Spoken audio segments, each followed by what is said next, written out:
Welcome back to another exciting episode of Spitting Bricks with Robin.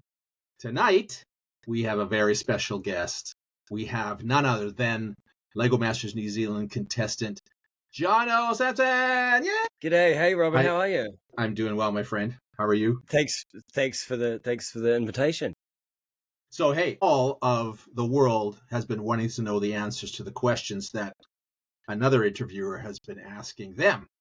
So we're going to put you in the hot seat and ask you some of the questions that, inquiring minds want to know. Yeah. Let's go way back, way back. Tell me about Jono's first Lego set and your first exposure to these little plastic bricks. My first exposure, I don't remember my first exact set, but I'm pretty sure one of the early ones I had was a little black car with a little dude with a grey cowboy hat. It was like a late 70s model, little black sedan. And I remember it kind of like Boss Hogg, I remember the Dukes of Hazzard at the time. Yeah, and then I remember we had some Fabuland. We actually had a bunch of Fabuland there. Some of the classic stuff. There was a lot of city stuff. I remember my next door neighbor, Mark, he had a bunch of classic space that I envied. I used to go around to his place and watch Star Wars on VHS that we'd recorded off telly and just watch those back to back and play, classic space. Well, it's immediate inspiration, isn't it? It's just like... Absolutely. You're watching stuff and the spaceships just flow out of your fingers. Oh, well, the little Blacktron guy naturally became Darth Vader, and you'd kind of get a dude and you'd put, brown hair on and that'd be Luke Skywalker, and, you'd do your own stories. Do you still have that set or some of those sets? Yes, I do. Nice. There's some parts missing. There's a few parts missing, but I've got most of my early collection. Yes. Oh, brilliant. It looks small in comparison to what I have now. Of course. Now, here's the real question. Do the kids have access to those sets, or are they carefully sequestered away? To be honest, my childhood sets, I went through and scavenged some of the cool parts of it, and I've just left the rest in a box. And it's just sitting there in a box. I haven't gone back. I haven't even tried to rebuild them. I don't know. I haven't gone there yet. Well, to be fair, those sets were lovely and everything in our childhood, but kids now, of course, want the latest stuff. So that's probably kind of boring dad's Lego, I'm guessing.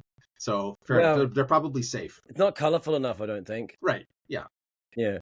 Too many little square bricks and stuff like that. Yeah, it's funny. I ran a workshop with I was just running an experiment with the workshop at the library I had here, and I got a bunch of Lego, and I just got normal Lego blocks like we would have got in the 80s and 70s, I suppose, blocks and slopes. And I took them in, and this one kid came in. He must have been about 10 years old, and he goes, "Where's all the normal Lego? I can't work with this stuff." Course. And I was like, "You played Minecraft, right?" And he's like, "Yeah." I'm like, "Minecraft?" And he's like, "Oh yeah." And then off he'd be building creepers and various other things. Of course. But it was weird. He couldn't make the connection until I pointed it out, just because the medium was foreign to him. Well, I do all these big Duplo builds. It's the same thing. Kids of an age, of course, you're building with Duplo. Yeah, it's basically a Minecraft build. Oh, okay. Yeah. And immediately you're in the language again. Yeah.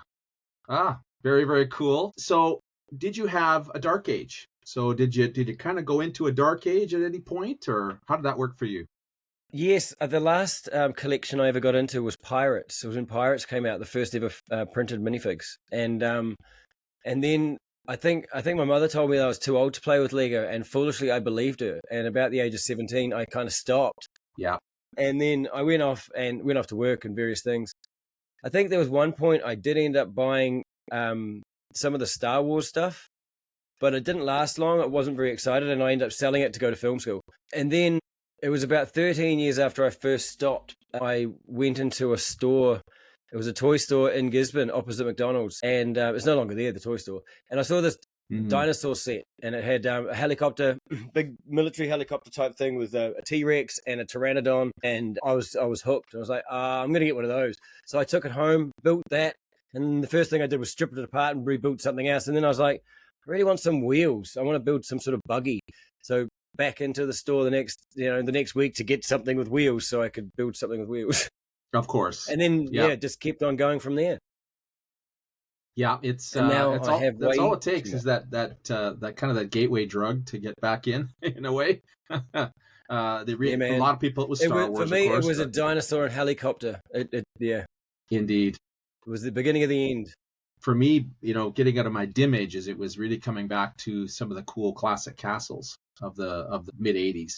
I Oh, Knights. gotta say that one of my favorites is the 3-in-1 castle that came out recently. And one of the projects I'm working on, have been working on for a while now, is an upscaled version of that. I have one of the Star Wars sets, ironically, the Rancor pit's got a really nice portcullis piece, like a big gate. And I thought, well, if I made the gate that size, then built the castle to that scale. So I've been working on that for a little while. Speaking of castles, because that's kind of how I got back into Lego. If you go back on my Flickr page, some of the early stuff that I did was castles. Yeah, I think you and I share a love of castle and pirate for sure. That's my favorite stuff, no question. Yeah, there's I don't know. It's the history of it, I guess. Yeah, The fantasy yeah, of it. yeah. Yeah, History and fantasy, right? So, yeah, bit of architecture, and I yeah. think that all kind of throws in there. All right, let's flash Yeah. forward.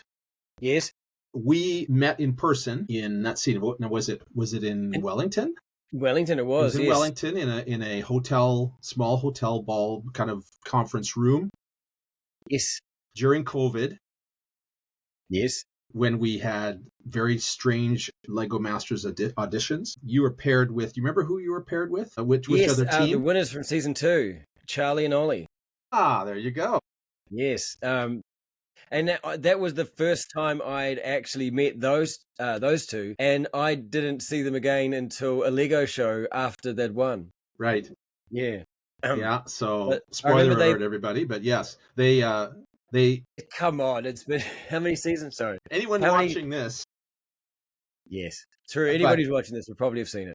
some might not know that Charlie is That's now, of true. course, in Billund, Billund. the home of the Amazing. brick, Absolutely working amazing. as a So stoked. professional Lego builder, Professional superstar. Lego builder. I'm so proud. It's amazing. It's really Yeah. good. Fantastic. And he's not the only one. Maybe some point we'll talk about that. But what do you remember from that audition session? I remember we had an hour. I remember there was you and the producer and a camera person, and then the two teams, and that was us. And we had to create a build about the time that we'd first met. And I remember Charlie and Ollie were struggling with that because they were siblings, and they didn't want to build the time that they'd first met. So they built that chicken and egg thing, which was brilliant. I thought that was hilarious. Yeah. And Dan nailed and that. we'd met at a Lego show in Napier at one of the Lego conventions. And so we ended up building a little replica of a Lego show with all the different little mocks on tables and stuff. I remember that. That was pretty cool. But the thing I remember most about that was because I had to fly from Gisborne, obviously, to get there. I get off the plane and there's a guy with an iPad with my name on it. It's like Jay said. I'm like, check. I even recorded it. I was like, check this out. What kind of world am I living in? That's right. Yeah, I was like, A I've made taste it. of- Amazing. Yeah. Of things to come. Yeah, I haven't had it yet since, but maybe I'll Yeah. have to get a driver when I next get over Yeah. wherever I go. Yeah. That No, was it was brilliant. great. I mean, that was you guys stood out, of course. And that was a real superstar session because we only had the two teams. And that was a highlight one. We definitely had other sessions that weren't quite as memorable, but that one, I remember we did a little debrief after every one, and it was kind of like, yeah, I'm liking both these teams. So yeah, no, that was cool. It was a good chance to express how, I mean, when I think back on it, it kind of sums up our building style. We were really for the Lego conventions, right? From the very beginning. That's all we wanted to do was show off Yeah, no, it was great storytelling, and that was the shape of things to come for sure. So you made your way to Auckland to do the show. Yeah. And again, this is all COVID, so you guys didn't stay in hotels. You stayed in rented houses. Yes, we had Airbnbs. Correct. Scattered across Auckland. And there were two teams per Airbnb, and we were picked up by drivers again in the morning in a big bus, in a big van. And we really wanted to try and keep production really wanted to try and keep the teams somewhat isolated. Yes, and we were. Yeah, and that was of course you weren't held prisoner. Were you held prisoner in the house? No, you we could were leave the house, prisoner, right? No, we could leave the house. Yes, as long as we followed precaution and protocols, we were allowed to leave the house. Yeah, But I mean, season 2, we definitely had some issues with COVID. But in season 1, no cast, myself, Di, nobody on the cast had any problems with COVID, which is good. We did cycle through a few crew members that it did, unfortunately, but otherwise it was good.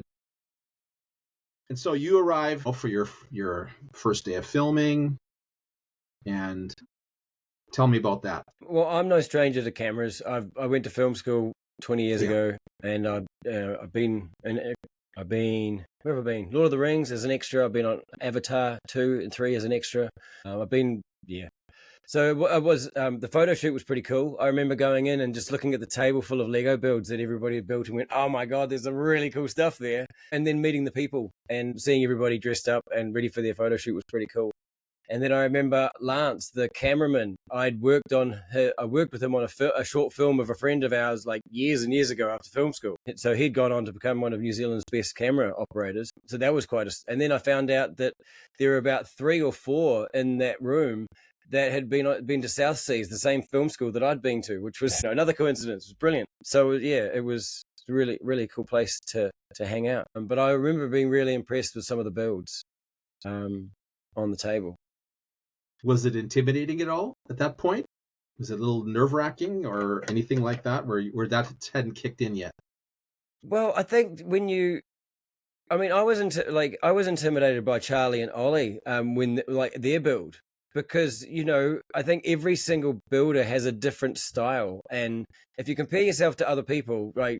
Yeah, there's certainly every build on the table, the builder had a style that I couldn't replicate.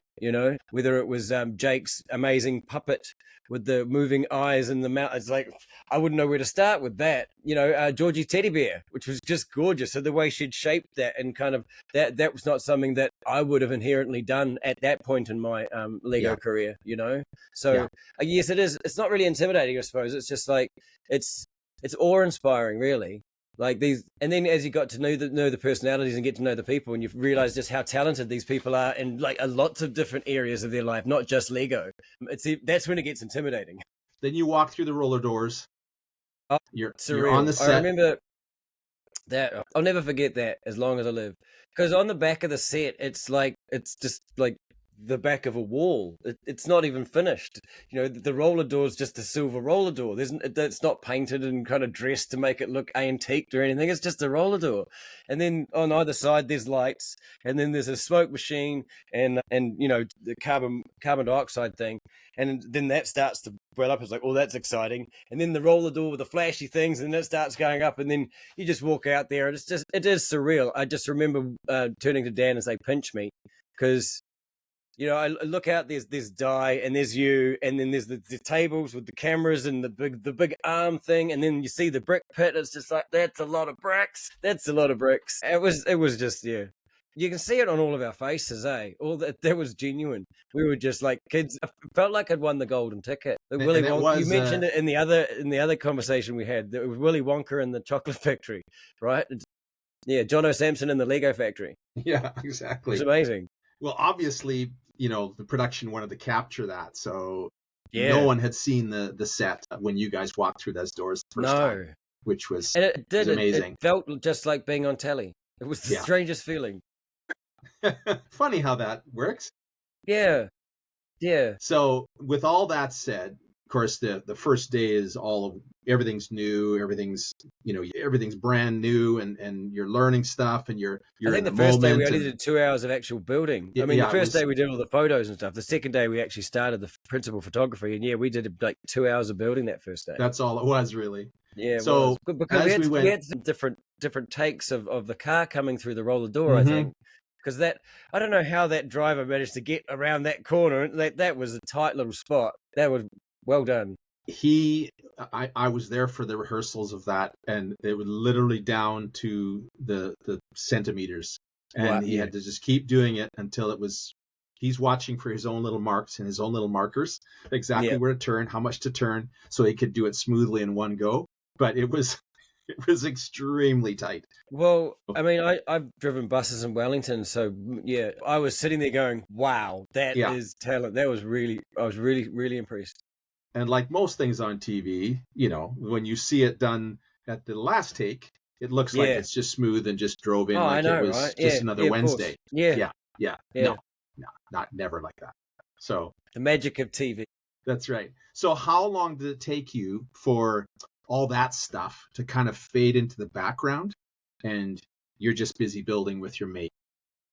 Well, I think that was the beauty of it, Robin, is that I didn't actually have anything else to think about. And like I'd practiced being on camera. By that stage, I'd done stand-up comedy, and I'd kind of died in a room full of people on stage. And I didn't really have any fear of that. So that wasn't really my concern. And I wasn't really thinking about that at all. I was more just, I hadn't thought about what I was wearing that day. I hadn't thought about what I was going to eat. I hadn't thought about how I was going to get to where I needed to go. I hadn't thought about I didn't thought about anything. All All I was taken thinking care about of. was building Lego. And Yeah. so I just focused. And I mean, I have an intense interest in Lego, obviously, and it's a very much a passion of mine. And of course, the ADHD and the hyper focus just kicks in, and it's like, okay, I'm building Lego now. And then if it wasn't for someone tapping on me on the shoulder and going, "Oh, by the way, it's break time," it'd be like, "Oh, what? Really? No, I'm in the. I was. Okay. Yeah. So yeah, there was, and it's like I kind of go into a part of my head which I don't use in the normal world, I suppose. Like it's a different part of my brain that's working on like geometric problem solving, because what I'm trying to do is, okay, I want to create this shape. Okay, how does that shape look? Okay, well, I've got these square bricks that I've got to make into that round shape. So how would I do it? And then the biggest difficulty at the beginning was that we went into the brick pit expecting like what we had at home. And of course, our collections at home would have had like a variation of bits which would nowhere near seen in the brick pit. And then we're like, oh, okay, that was another pivot. But then that's what I really started to appreciate about Lego Masters was something I kind of learned a little bit back in film school was creativity in a box. If you've got infinite direction and infinite possibility, you can't really get a focus, so you can't really hone it. Whereas like, let's build something in one color that's got to be represent an emotion from across the room. Sorry, what? Yeah. So I think removing some of the self-limiting beliefs and putting kind of creative limits in instead, It's very much a factor. Yeah. There's a great book I read once called The Paradox of Choice, which is, a 17-page menu will be difficult for someone to order from. Mm-hmm. Six entrees, it's pretty easy to do. And you're going to have just as amazing an experience. And that's the same thing with the brick pit. I mean, from the 30,000 different elements in different colors that are available, I think the brick pit probably has around 2,700. So it's got a very small fraction of the available elements that are that you could possibly have. And you were forced, even though it seems like an infinite supply of bricks, but you've discovered very quickly that it's not. Well, I think there's only certain aspects, especially the Technic and stuff like that. There's really just a narrow collection. There's a lot of the bricks, but there's, a fairly narrow palette. I think the best compliment I received, well, one of the nicest compliments I received was I was talking to Ryan Evans after the train episode, and he is a train guy, right? And he's loved trains forever. He's a huge train guy, and he messaged me out of the blue and said, "Dude, that train is epic." And he says, "I know the limitation of the brick pit." And he says, "What you did there," and I'm just like, "Huh? I just watched you guys in season 3, like just stomping through, and you're complimenting me. Okay, I'll take that. I felt the same thing. I felt the same thing looking at that train, because I know exactly what the limitations of the brick pit were, and I think I've told Dan you. was panicking. Yeah, of course he was. He was spitting bricks. That's appropriate, but I think I've told you. I think that was one of my favorite, perhaps my favorite build of you guys in the show. Well, Dan and I were talking about that earlier in the previous episode, and yes, I think he said there were 3 moments that he really liked in the season, and I was reflecting on those as well. But there was the train, the man on the chair, and of course Smudge turning up. Indeed. And I wanted to add the moment that the Georgie and Andrew got left. They got dismissed, and I remember walking off set, and I remember looking at you, and you looked like how I felt, and I was just like, "Do you want a hug?" And you went, "Yep," and I was just like, you know, and I keep saying this, but I remember giving Ryan McNaught like stick for crying all the time when people were leaving the show. But it's on the show, it's been like 3 episodes, but we'd been together for what, 10 days, 14 days of Yeah. intense 12-hour, like, you're gonna do this thing in this operation in this environment Absolutely. now, you know. And it's not as it's not a competitive space at all, really. It didn't get competitive until after Georgie and Andrew left, or until after Adam and Amy left. Really, it was a fun kind of, let's just hang out and kind of, It's a family. Yeah, it really was. And even me on the outside of it, I felt very much the same, in the sense that I was along for this journey as well, and having to make these tough decisions. You know, somebody has to go, and you know, it's extremely tough. I was on the verge of tears every single time. Yeah, I don't blame you. It would have been a tough decision to make. Yeah, but had to be done. Yeah, wow. So you did bring up TV, right? Exactly. Got TV to make. Let's just get rid of these people. Story to tell. Let's get on with it. So you brought up Smudge, who was an incredibly fun addition to the show, but whole circumstances. She stole the show. Totally did. I even got to make a Duplo bed for Smudge, so that was fun. Yeah, I remember that. Beautiful. But the whole experience of that episode, and you know, the situation that caused it, and the subsequent really highlighting, you know, well, I want you to tell the story, but from my perspective, I don't know nothing. But from my perspective, you know, people wondered on the show, watching the show and talking about it later, you know, did you guys manufacture this whole focus on men's mental health and all this sort of stuff? Was that all part of the writing and part of the shtick? And writing, you know, bring the dog in, you know, writing. This was a thought, and of course I'm telling people, no, this was completely unexpected, and it was all just pivoting and adapting on the fly to how can we make this happen. Yeah, and it just worked because everybody was sincere, everybody was genuine. I think, like, because Dan and I had spoke, we speak openly about our mental health with each other. That's kind of what we had in common, you know. We had a shared common experience of traumatic life story kind of, you know, things. And we'd spoken about it beforehand. It's like, well, what if something happens on the show? It's like, well, we'll have to talk about it, because, you know, somebody really needs to.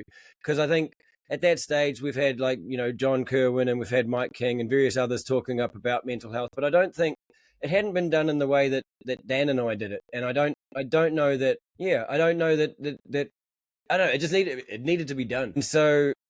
And that was just it was just a thing that was conversed about before the conversation, just in case it was, you know, just as a mitigation type thing. I never really expected anything to happen. And then on the third episode, the luggage monster, Luggy the luggage monster. Oh, go on, Luggy. Well, I remember coming back from the brick pit, and the floor manager came up to me and said, Dan's left set. You know, he's because Dan and I had been sitting there for a while, and I'd been coming up with idea after idea after idea after idea, and like, can you build this? Can we do this? Can we do this? Can we do this? And we had some idea, and I remember you came up and said, no, it has to stand up, and you know, all this. And so we just, like, I think Dan just didn't have anything in there, and I think the added pressure of it being an elimination round, and the thought of going home, and, you know, we're having so much fun, it was a bit much. And I think at that stage we'd been away from home for a while, you know. It had been a few weeks, at least a couple of weeks. It was a couple of weeks. It was like 12, 13 days, I think. And it is a strange environment. It was very, the whole thing was very strange. We were in this beautiful apartment with the two boys that won. Sorry, spoiler alert. And we had, you know, it was really nice, but it wasn't home. You know, it wasn't. It didn't have the creature comforts. Didn't have the friends, family. You know, all the rest of it. And I mean, I was missing my cats and my kids, and, you know, my Lego. But, you know, it's not you. And then you're in a really stressful, super stressful environment.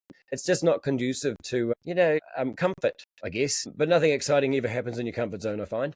So anyway, the floor manager said, "Oh, you can keep building if you like, or you can go after him." And I was like, "Well, where's he gone?" You know. And so I went into the green room, and won't go into it, but we had a bit of a conversation, and the darkness was getting the better of him, I guess, would be the best way to describe it. And I just said, hey, look, can you build? All we have to do is just get out there and put one brick down in front of the other. Are there any of the ideas that I've mentioned today that you think you could see that we could actually get out there and just do something? And he goes, oh, the luggage monster. I'm like, okay, cool. Well, let's do the luggage monster then. And by that stage, Colin had come down from upstairs. Of course, Colin being behind the scenes guy, one of the Lego master builders, and being a dog person himself, was just like, wonder if that's the thing. And so he ended up having a big conversation with Dan outside, and then Dan came back and asked the crew and the cast and everybody if it was okay if Smudge came down and she was able to go in the green room. We checked the house rules to see if the house was allowed dogs, and we checked with production, and Dan came in and asked all the guys in the cast if they'd mind. And I remember Georgie jumping out going, oh, I love dogs, and as she does. And so no one had a problem with it.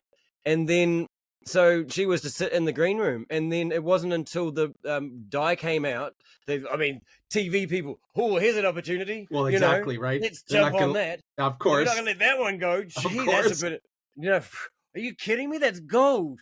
So they obviously jumped on the opportunity, and next minute she comes out and she's got the Lego Masters banner around her neck, and there's a Duplo beard, and it's like, cool, okay. First 3-member team, first 8-legged Lego Masters team. I mean, there was all this stuff. Everyone just dove into it. But according to some, it was a significant moment in telly, and to have like, I don't know, you wake up, you're a kid, you're growing up watching TV, and you see all these other people having all these moments on TV. You kind of dream of having your own moment, and you wonder, but you never really imagine it's ever going to happen. And you wouldn't. And then it happens, and you're like, I was upstaged by a dog. And again, this wasn't planned, so no. this all it was amazing. It was just kind of happened, right? Yeah. And that was the cool thing about it. And that's the foolish company. They gave us free reign to do what we liked, really. They said, tell your own story. There were a series of rules. Like, I remember the producers would come in every morning and go, okay, no minifig death, no gore, no religion, no sex, no violence, no, none of that sort of nonsense. We're here to build beautiful things for an audience. So make it beautiful. And which was fair. And they said, but do whatever you like. And so, when we came back on set and we started doing the luggage monster again, and they pointed the cameras in our face and said, did you want to talk about it? We said yes. Because, I don't know, I think having gone through my own mental health breakdown or awakening or midlife crisis or whatever you want. I mean, I bought a motorcycle and started driving buses. It's pretty crazy. Whatever you want to call it, it's I think it's just like part of the parcel of growing up and becoming an adult, and some of us just, I don't know, we have a rough time of it because we're not quite sure who we are. Maybe we haven't quite fitted into our skin properly because we've been trying to please other people, or because we've for whatever reason, and it's a discomforting process, but ultimately, I mean, the conversation I had with Dan earlier, the growth that both of us have achieved, looking at attachment styles or learning about, the differences in cognition. I mean, Dan's since got a diagnosis of ADHD and now he's medicated. And I'm sitting there going, I didn't want to say anything, even though I said something the whole time. And it's only because I learned about my brain, and I'm like, I know my people now because I'm like me, and if you can handle me and we can have a conversation, then chances are you are too. It just stands to reason. But what I'm pleased about it is that it is actually having an effect, and it is working. And the number of people that have reached out to me since the show and just thanked me for talking about ADHD. It's like, I don't know, Dan and I have been through some stuff, and we've both got big mouths. And I had such great respect for the crew and the production that they're willing to see the whole thing through, not somehow they were very reverent gloss or change it or make it something different than it was, and just follow the journey through. I think it was a real victory. I think so too. It showed a whole journey through that episode. So here's a question. I mean, I think. Yeah, go ahead. Sorry. You go ahead. No, you go. We're listening to Hang you. on to that for later. You sure? Yep. Okay. So what I'm wondering is, So as you mentioned, of course, this is just one chapter in your journey and Dan's journey. How much do you think the experience of having that on the show, having it filmed, having everyone in your business and talking about it, having the smudge moment, all of that stuff, how much do you think that affected your growth and your mental well-being post show and even now? Do you think it was overall a very good thing to have that happen in a very public way, or talk about that? I think it was excellent. Ultimately, in the moment, I kind of wasn't really thinking. I don't really think anymore. I kind of not. I think 7 years ago when I didn't really want to be in the life that I was in. And rather than ending it, I decided to just pivot, as you do with a good Lego build. I put the things that brought me joy at the center of my life, and I kind of decided on a life and said no to everything that wasn't it. And as far as I was concerned, being on Lego Masters, being on stage, being in that place, it was everything I've ever wanted, ever. And that's one of the things I said to Dan on the 3rd episode is like, mate, you think I actually care about winning? I said all I wanted to do was I mean, my kids had seen me at my absolute worst. They'd seen me in a job I didn't like, in a relationship that wasn't working, and in an environment that wasn't healthy. And I grew up watching my dad doing the thing that he loved up until he wasn't allowed to do it anymore, and then I watched him slowly die of cancer. Yeah. And I didn't really want that for my kids, so I wanted them to see that I could do what I loved. And that you could do what you loved, even despite everybody saying that's a silly idea, and when I decided to put Lego at the center of my life, 7 years ago, a lot of people told me that was a silly idea. Now who's laughing? I don't know. I didn't give up on my dreams, and I don't believe in giving up on people, and I don't believe in giving up on myself. Right. And in that moment in the green room, I told Dan that I didn't care if we went home that day. I was like, all I wanted to do was to be on TV so that my kids could see me doing something that I loved. And I'd done that for 3 episodes, and I couldn't care less. I'd done that, and all I really wanted to do was to get out there and just keep building, because then at least I'd have a shot at doing something with my life. It was continuing. I wasn't going to walk away. I wasn't going to quit. I'd fought and beaten cancer. I'd kind of beaten suicidal ideation. I wasn't going to quit Lego Masters. And all of that shone through, and that was all there. It was all there. All that story was there, and it really resonated with people around the world, to be honest. I mean, I have people watching the show even now that are, be able to watch the show from elsewhere years later, and it will have a lasting impact. It already has had a lasting impact.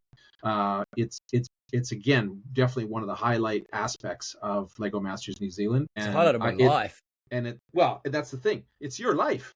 This isn't just a show. So I'm so pleased to see, where your life has taken you post show and everything else. I think I could have gained the insights into my neurotype, my neurology, and my cognition and others if I hadn't had the experience that I had. Yeah. I'd always kind of thought that the way that I thought was very peculiar, very odd, very different. And there were very few people that thought like I did.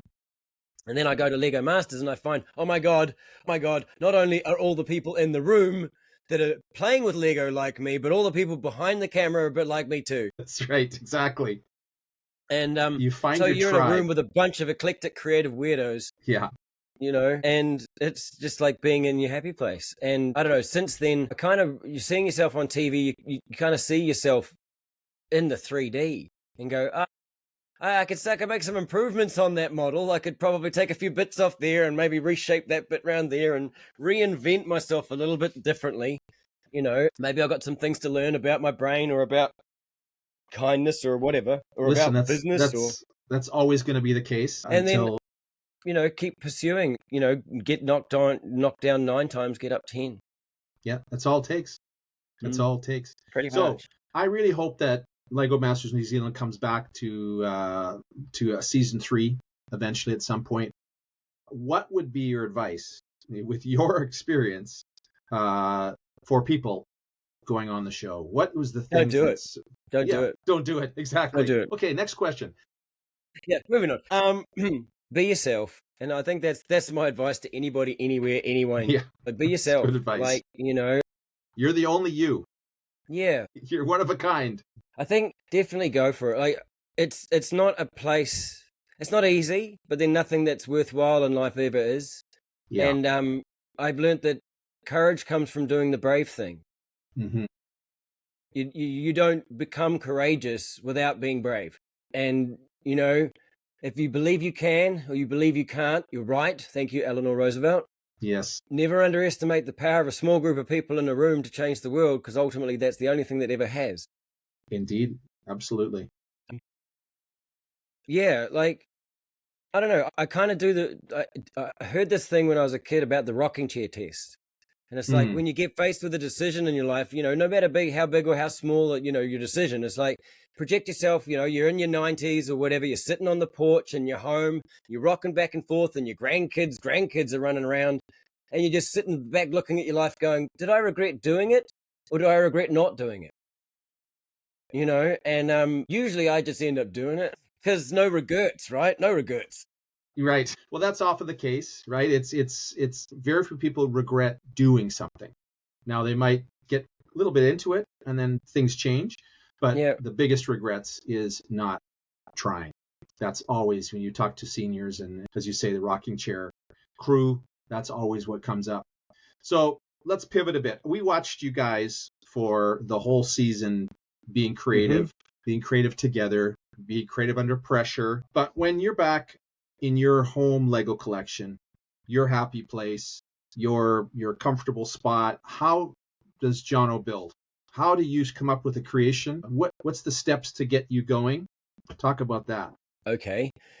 Um, Normally, I'll do a little sketch. I haven't always done sketching, but it's something I've started to do more and more since Lego Masters. I think Emily's inspired that, because Emily did some beautiful sketches on the Yes, show.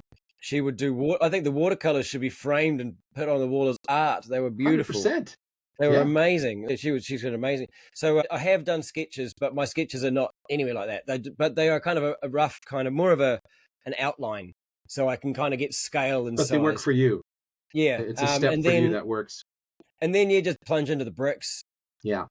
I'm a fan of seed pieces. Seed Hmm. piece is a term I learned on when I was at the Brothers Brick. I remember building something. It was the big black spaceship on my Flickr page, and one of the other writers says to me, "Was your seed piece that Batman cockpit window?" And I'm like, "What do you mean seed piece?" Yes. How did you know? And I was just like, There's a name for that? and then I started seeing him in other people's builds, and it was like, oh, that's the bit that inspired the build. So usually I'll start with a seed piece, and but yeah, I don't know. The vases I built recently, I ended up with a box of bricks that were in those colors, and I just started putting them together as a bit of a doodle. And before I know it, they were in a shape, and I went, oh my god, they look like a vase. It's like I was doing pottery, and it's just like, well, that's strange. Yeah. And that's the thing that I find. Like, I spent hours and hours and hours getting the replica of the man on the chair built, and it looks amazing. But people will spend more time looking at the doodle that I just went, and just oh my god, that's really cool though. It's like, seriously, okay. I think it's because I overthought the big one. Well, it's often the case. Again, if it's not just doodle, the doodle is where the creative magic is. Yeah, yeah, The yeah. rest is Letting it, the realization of it. It's the but I think concept car that's the versus hard the part, is production that version. doesn't come from me. That's just creation itself. That's not me making it. It's just that's the bricks making It's just themselves, and coming just like, through you. Yeah, yeah, yeah, you're I'm the just channeling conduit. it. Yeah, yeah. 100%, 100%. Yeah, this is the thing that people don't get sometimes, is that you're That's where just the you're just imposter a, syndrome comes from. it's pulling from somewhere, Yeah, and it's not all coming from you. So you just have to be the one that opens it up puts it and lets it together. come out of your That's right. fingers. Yeah, Yeah, yeah. absolutely. In the right place at the right time, just doing the thing. You just have to be there with bricks in hand and time to do it. What inspires your favorite builds? The Everything. stuff that you like to do. I think, like a castle and pirates and that sort of stuff was inspiring back in the day. I think architecture really inspires me. I often will look at buildings and go, I wonder how I'd create that shape out of Lego. I find myself doing that all the time. All the time. Yep. But after Lego Masters, like, really, I noticed that the hardest thing for all of us to do was to build round. You know, like anything round, it still looked blocky as. I mean, they looked round-ish, but it was still really blocky. And so when I got back and I had my own collection, I was like, right, I'm going to make round.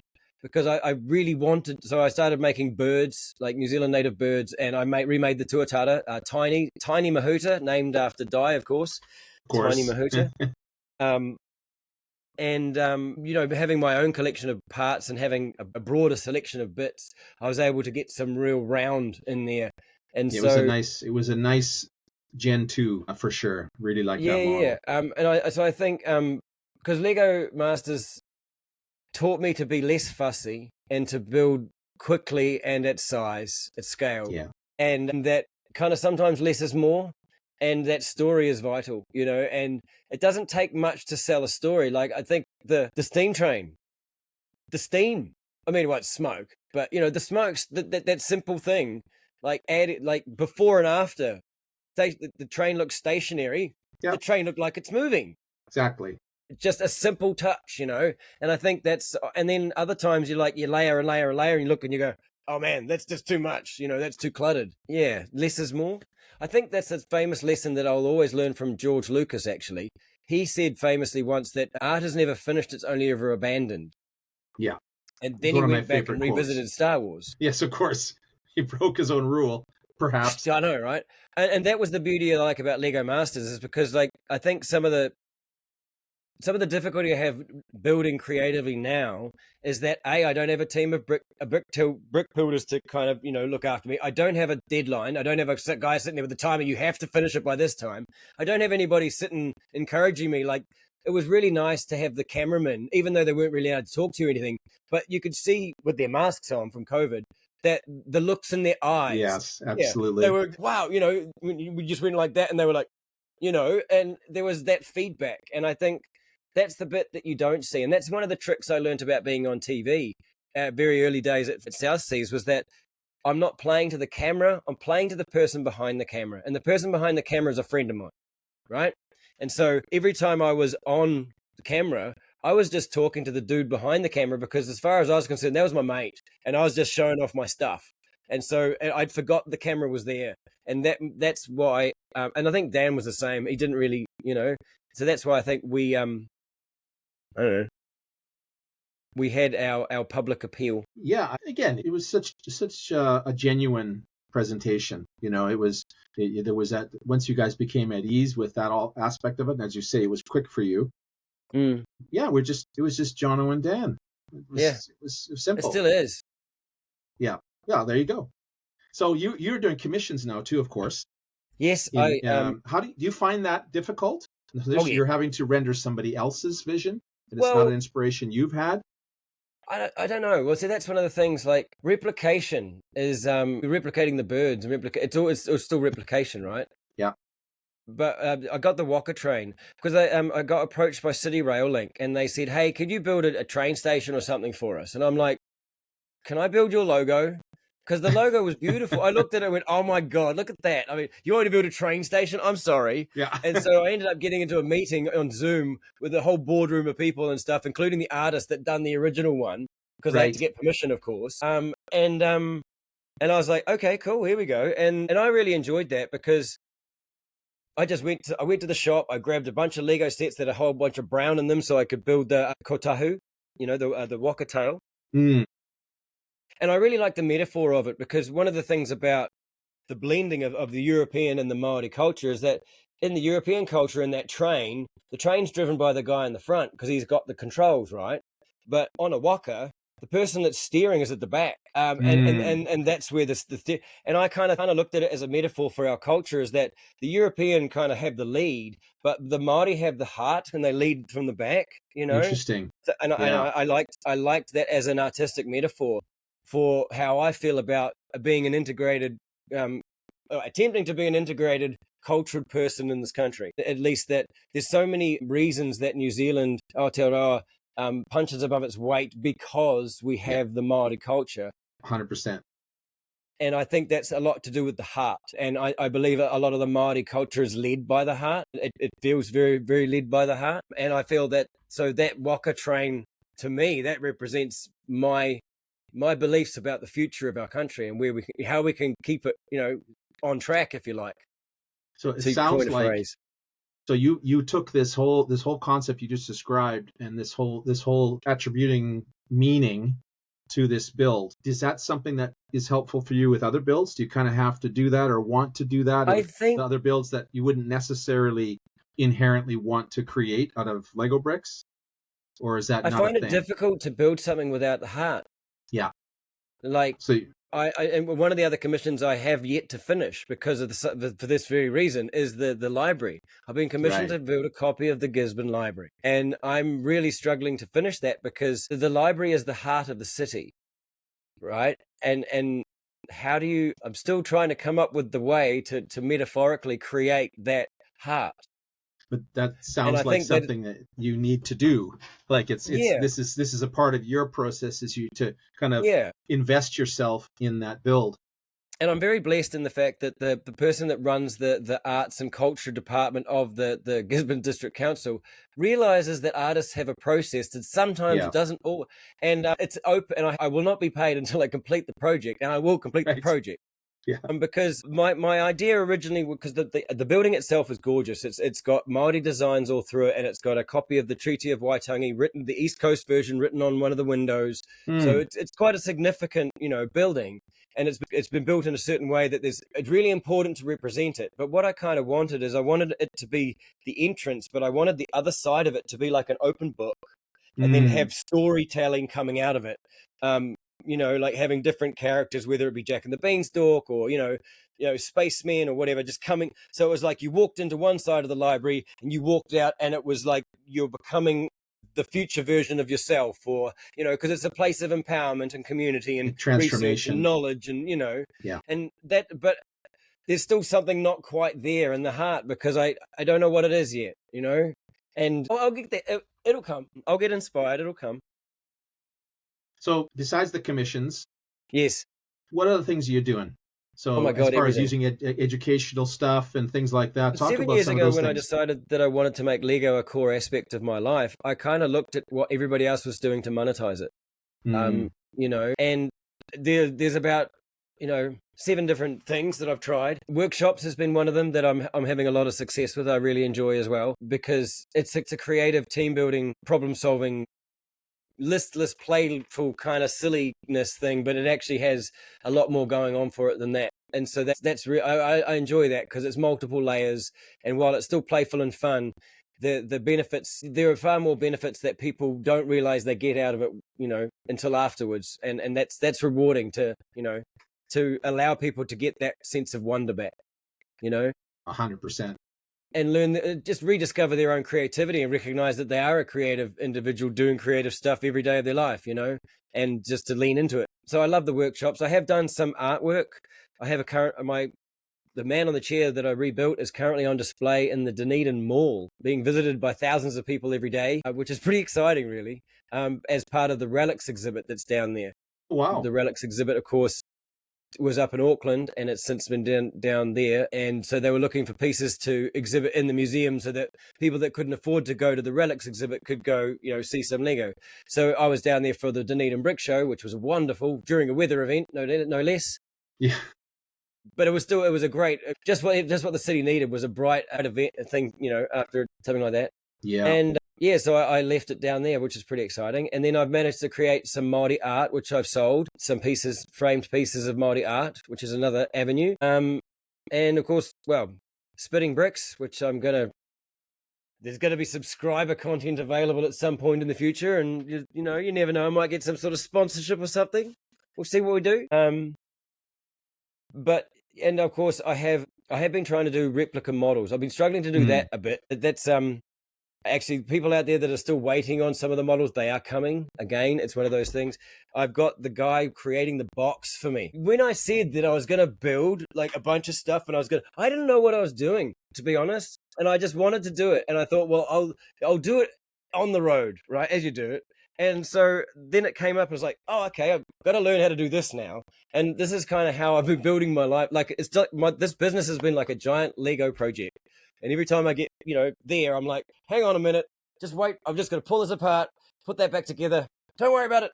See, there, it's better now, Well, that's But how this business is. I mean, people say, you're so lucky you get to play with Lego bricks all day. Well, maybe 15, 20% of the time actually hands off bricks. The rest is all the other stuff. Yeah. Well, I'm looking forward to doing a couple of reviews of a couple of sets. Nice. No, just because I do really want to build some Lego. And what I'm hoping to have on this channel eventually is some tips and techniques. Like, I'm really interested to hear from people in the comments in the chat about what kind of. A lot of people say to me, "How do you become a Lego master?" And that's kind of the reason why this channel exists, is because I wanted to find out how other people became Lego masters. Because I sit there, I'm like, I don't know. I played with bricks a lot. Like, I don't know what more to say. I played with Lego, and I embrace my inner child, and I think one of the things is I kind of learned that I was Emmett. You know, Mm. like I think everybody deserves to learn that they're Emmett, and that is that they don't have to do what they're told. They don't have to paint by numbers. They don't have to fit into boxes. They can tell people where to stick the boxes, and they can make their own life as long as they're not hurting anybody. And I think the way that I look at the world now is in building blocks. It's just a matter of, okay, well, this is the way it is now. Well, let's just rebuild it and repurpose it and put them together like that and see if it works different. And it's a really healthy way of looking at your own life and your own past as well, because it's a good, and I find this is why I love Lego the most, is that I'll build something. Like, I look at the luggage monster, right? And like, it's just a luggage monster, but it's not. I look at it now and I look back on it and go, that was the torment, that was the torture, that was the crap that was going on in Dan's head, that I resonated with, that I was feeling, that I'd felt before, that I was pouring into the bricks. And so I look back on all my builds and I see there's light and dark in all of them, and I can see where I was in my headspace, and it's just an amazing learning opportunity. And I literally grabbed life by the bricks. Otherwise, I probably wouldn't have it. And I've created, I don't know, a pretty fun life. It's not easy. But then nothing in life ever is. Nothing that's valuable. Nothing that's No, exactly. worthwhile. But So you talked having about fun. our tribe of Emmets. I love that everyone should be. We're all Emmets Everyone in should be this. an Emmett. Emmets. Yeah, So there is a tribe out there. There is a become a master community. builder. Yeah, there you go. But there is a community, and I There wonder is. what your of like-minded people. What's been your connection and your community involvement, sort of pre-show and post-show, and how talk about that a little bit.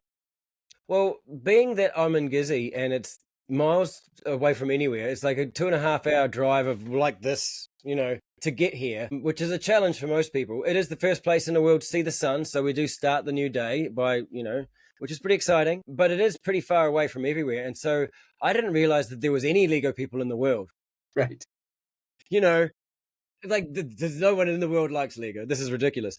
And then we got, of course, the internet. And when I first got back into Lego, I found Flickr, because that seemed to be the place that everybody was putting their pictures, and there was a little community there. And I was like, this is pretty interesting. So I started throwing a bunch of my pictures up there. And then I remember I really liked the Brothers Brick and Brick Nerd and all those other, magazine sites that would kind of explore the beauty of the Lego art world. And it's just, being a connoisseur of Lego art, it's like, oh, look at the fine art today. So they were looking for writers, they were looking for contributors.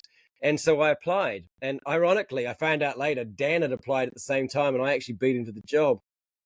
Oh, I'm sure you don't ever let him forget that.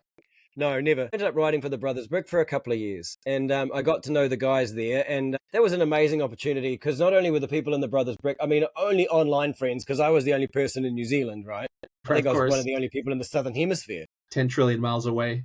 Yeah, exactly. Yeah. But it was nice that, to be able to have that shared common language, because one of the guys who was from Russia said the Lego's a language, and I was like, it is. And so a lot of my early, I guess, formation around what Lego meant to the community and for the community and for humanity, I suppose, was fostered through the Brothers Brick with, the guys there, because they, the guys there, they're a wonderful group of guys, and girls, talented builders, and just lovely human beings, and really talented in their own right, doing amazing things in the community. And so just to be even part of that, to be considered a peer of one of those, was pretty special.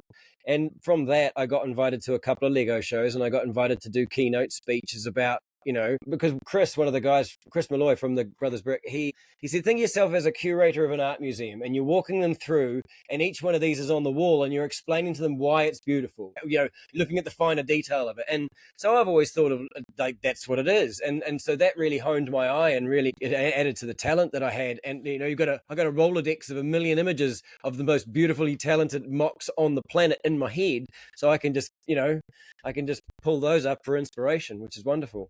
And so that was a really lovely opportunity, and that really got me into the community as well. But to find out, the first Lego show I ever did, I drove 2.5 hours with my Lego thing in the boot of my car to drive, hoping that I was going to get there in one piece. And that was the day that I met Ryan McNaught, because it was because the Napier Toy World, they had won the toy competition where every year people would send in their own photos, and they got the most numbers, so they got to host a Lego day. So Ryan McNaught got flown over to play with the kids, and Jono I got an X-Wing. I got a Lego X-Wing for bringing down my, the UCS one, for bringing down my art, and I got a photo of Ryan McNaught and myself, and that was the first time I ever showed and met the community. And then the following year was the year that I met Dan with the actual Lego show that occurred in Napier that time. Right.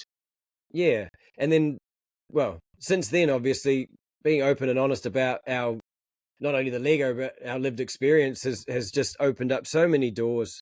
I've been to so many shows and met so many wonderful people. I've met a rocket surgeon, I've met politicians, I've met artists, I've met, famous celebs, I look at my friends list and I'm like, I know every single Lego celebrity on the planet. This is ridiculous. Why am I not interviewing them all? Yeah, that's right. But you are now. That's the thing. It's happening now. No, it's just the community is amazing, and they're such a supportive group. They're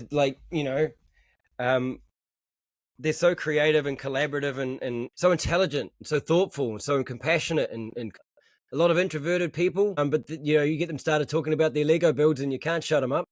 And you quickly make lifelong friends, and it's just it's such a wonderful community to be a part of. Yeah, I mean, it's no question about that. I was amazed at the New Zealand community. I mean, again, fell in love with so much about the country, but the community, the people there, phenomenal, just phenomenal.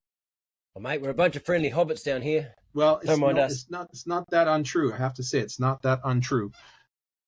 Yeah, incredible supportive crew. Great brick shows. Talking of phenomenal the crew, build skill. There was a conversation we had the other day, and you mentioned about the Lego build that appeared in the corner of the brick pit. I know who built that. That was me. Yeah, there you go. So, because this is as we were talking earlier, I remember standing there waiting, because we're standing there for the cameras to be sorted out, the lights, and just sitting around and looking around hey, that's a span, and there's a window, and I could, sitting there looking at, and then I'm like, how would you build the dolly arm? And it's like, oh, you do it like this. And then next minute I built a dolly arm. And then, this is on the days when we were in the pit waiting for our hero shots to be made. I was sitting in the brick pit just playing around. Of course. So I started putting stuff up there. And if you watch the season of Lego Masters, it slowly gets bigger and bigger in the corner. It gradually gets bigger. Yeah. And then the other the crew members started doing it too.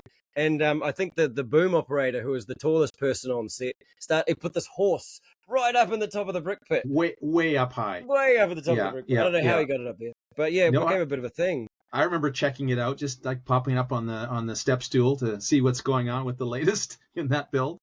But I was also talking about the one that the crew was building. They were building one as well. Offset. Yeah, Offset. They had a whole I didn't model realize of the that because one of the lighting guys came up to me and said, "How would you build a light?" And so I sat there and I showed him how to build one. I didn't know they were actually building their own one. That's so cool. Then it turned out in the back. That's exactly. So cool. So it's very fantastic. Cool. So there was a lot of that inspiration going both ways. I think Alex would have to be like a genius. Technical wizardry, running around with Leathermans and everything. The work that Alex put into that show, just amazing. Technical wizard, creative wizard. Yep. so many aspects as But well. So so yeah, many talented people on that crew. So many yeah. wonderful people. And you know what? You've worked on crews. I've worked Mm, on on productions. You know, when this that was one special. wrapped, there literally was tears, and there wasn't a single person on the crew, including directors, producers, everybody, that said I wouldn't come back and do a next season in a heartbeat. Yeah. Everybody wanted to work, Oh, yeah. keep working on it. Everyone had an amazing experience. Everyone pulled together, and it really showed. It really showed. That was. It certainly changed my life. Mine as well. Yeah. I think the thing that startled me the most though was you went to Brick Can. I think the first Brick Can after the Lego show, right? And I remember you talked to me and you said that 1 in 3 people, even though the show had never aired in Canada, 1 in 3 people had been asking you about the show. They'd seen you on the show. There was a lot of people that had somehow seen the show or aware of it. Literally the day after we got back um, into Canada again, I was in a shopping mall. My wife was in a store. I was just outside on my phone, leaning up against a post, and this Mm. couple walks by and turned around and then came up to me and said, "You wouldn't happen to be the Brickmaster, would you?" And I was like, "What? What? This isn't a this That's is fantastic. it's never aired in Canada." So of course, what it was a Kiwi couple that were in Vancouver for a cruise. So they were going to do a cruise to Alaska, and they had their day ahead of the cruise. So they happened to go to this mall where I happened to be, and yeah, and that's not the only time that's happened. It was incredible. Yeah, there's a chance. Yeah, I mean, it did get rebroadcast in the UK a couple of years ago. Yeah, so it's getting out there. I have no impact over that. I mean, Canada's an English speaking country. The host was from the Lego judge host was from I mean, there's an opportunity here, guys. Bring it up. So, yeah. Yeah, but I'm certain I know that inside the Lego company that they're encouraging that. You know, they're saying we would love to see that, but it's completely up to the production producers, the owners of the content. So, and it's completely their prerogative to do with it what they want. But I'd love to see something happen. Well, Mr. Samson, Jono, this has been a great time. Thank you so much for coming on the show. We're really excited to see what's next for you. And yeah, you're welcome back anytime. Seriously. Yeah. It's great. Yeah, fantastic. So tune in next time, everybody, when we'll have on more incredible people, lots more Lego Masters, lots of great content to come. And yeah, so I'll be saying goodbye. This is probably my last time hosting as well, just to be clear. But amazing. I couldn't have said it better myself. See you later, everybody.